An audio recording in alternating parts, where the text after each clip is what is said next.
Welcome to all about medicine YouTube channel. सर्दियों में तिल खाने के फायदे ही फायदे। जानिए सर्दी के मौसम में सफ़ेद तिल का इस्तेमाल कैसा है। आमतौर पर सफ़ेद तिल का इस्तेमाल मिठाइयों में या मीठे पकवानों में किया जाता है।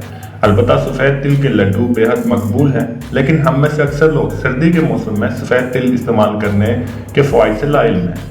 ये छोटे छोटे सफ़ेद बीज बेहद ग़ज़ाइयत से भरपूर होते हैं। सफ़ेद तिलों की तासीर गर्म, जबकि नन्हे नन्हे बीजों की ग़ज़ाइयत गोश्त के बराबर करार दी जाती है। इसलिए सर्दी के मौसम में ठंड से बचने के लिए इनका इस्तेमाल बेहतरीन है। सिर्फ यही नहीं, इन्हें दवा का दर्जा भी हासिल। माहिरीन के मुताबिक सफ़ेद तिलों के इस्तेमाल से इंसान शुगर, ब्लड प्रेशर, कैंसर, हड्डियों की कमज़ोरी, जिल्दी अमराज और दूसरे अमराज क़ल्ब से महफूज रहता है। इनके दीगर क्या फ़ायदे हैं, आइए जानते हैं। सफ़ेद तिलों में मौजूद ग़िज़ाइयत।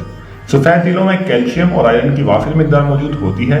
सफ़ेद तिलों में वाइटामिन्स, मिनरल्स, कुदरती तेल और दीगर मुरक्कबात जैसे कि magnesium, phosphorus, manganese, copper, zinc, fibre, thiamine, vitamin B6, folate और प्रोटीन मौजूद होता है।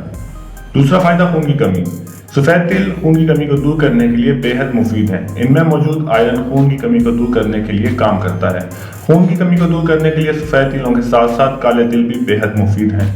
सफ़ेद और काले तिल नीम गर्म पानी में भिगोकर ग्राइंड करके छान कर इसमें दूध मिलाकर पिया जाए तो चंद रोज में ही खून की कमी दूर हो जाती है।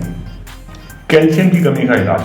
कैल्शियम की कमी एक बड़ा मसला है, क्योंकि इसकी वजह से हड्डियां कमज़ोर और भुरभुरी हो जाती हैं। सफ़ेद तिलों में कैल्शियम की बेहद ज़्यादा मिकदार पाई जाती है। ऐसे अफराद जो कैल्शियम की कमी का शिकार हैं, इन्हें रोज़ाना की ग़िज़ा में सफ़ेद तिल शामिल कर लेने चाहिए।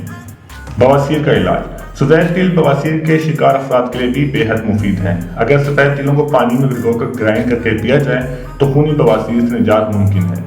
क़ुव्वत और तवानाई। सफ़ेद तिल बेशुमार ग़िज़ाई अज्जा से भरपूर होते हैं, इसलिए इसका इस्तेमाल जिस्म को मोटा, सुर्ख व सफ़ेद और ताकतवर बनाने के लिए बेहतरीन है। इसके लिए बादाम, खसखस और सफ़ेद तिलों को मिलाकर इस्तेमाल किया जाए तो बेहतरीन नताइज मिलेंगे। सर्दी के मौसम में दमा के लिए बेहतरीन इलाज। सर्दी के मौसम में ऐसे अफराद जिन्हें दमा की शिकायत है वो बेहद परेशान रहते हैं, क्योंकि इन्हें फ़िज़ाई आलूदगी की वजह से सांस की तकलीफ का सामना करना पड़ता है। ऐसे में अगर तिल और अलसी के बीच हम वज़न तकरीबन 2 चम्मच लेकर 1 चुटकी नमक और थोड़ा सा शहद मिलाकर रोज़ाना खाने से नमूनिया और दमे का मसले का हल हो जाता है। दोस्तों, ये थी आज की वीडियो। अगली वीडियो में फिर मिलते हैं। अल्लाह हाफिज़।